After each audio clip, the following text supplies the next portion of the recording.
We talk a lot in psychology, particularly in the early years, about the importance of interacting with our children. And one of the things that's been talked about a lot is serve and return interactions. Serve and return interactions are a term coined by Harvard researchers in 2015. And these play an integral role in supporting healthy emotional, social and brain development. Serve and return interactions are seen when parents notice their children's signals and needs and engage in that back and forth communication, a bit like a tennis match or a ping pong match. So when children and parents have these experiences together, this rally of interactions strengthens those neural connections in a child's brain, and this supports the development of communication and social skills. They're really important, these rallies. Ideally, these dynamics will start from very early on, through things like responding to babbles, giving touch, eye contact, but actually they're really important throughout childhood and adulthood. So just think about those relationships that you feel safest and learn from. They're two-way, they notice your needs, they are like a rally. Serve and return interactions help children understand that they can influence others and about reciprocity. They're really, really important. They're really the foundation of that connection of relationships. How do you do it? Well, the Harvard Center for the Developing Child, one of my favourite places for resources and ideas if you want to check it out, they outlined some steps which might give you some ideas on how to practice serve and return. So you first notice that serve. What is your child communicating with you? And you share the child's focus of attention. They might be looking at something, you share that gaze with them.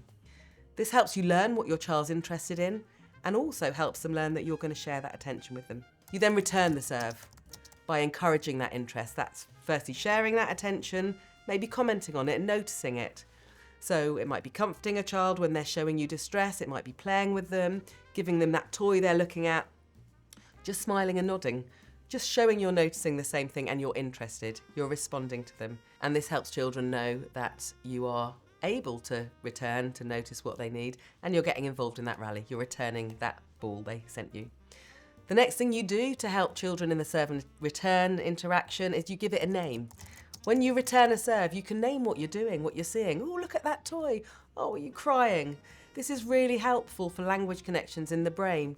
And even before your child can talk or understand your words, you can name anything, you know? You can name a person, a thing, an action, a feeling, or a combination. It just helps add to that interaction, it deepens it. Then you have to think about taking turns and waiting. And I think sometimes I return too quickly and I don't wait long enough. So give your child the time to return your return. And sometimes we jump in too soon. So wait, see how they respond and then return it.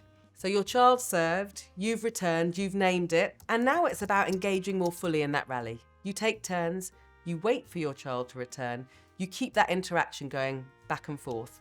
Every time you return a serve, your child needs a chance to respond. It can be quick responses, or you can just go slowly. So this helps the child learn self-control and gives them the chance to develop their own ideas and build their confidence with your scaffolding, with your help. And then finally, every fun interaction has to come to an end. So we need to practice endings and beginnings. Children signal when they're done or ready to move on to a new activity. They might let go of a toy, pick up a new one, turn to look at something else. Or they might walk away if they're older, start to fuss or go, done. But it's about noticing when your child's ready to end, and also you might need to end, and that's fine. Just prepare them for that ending.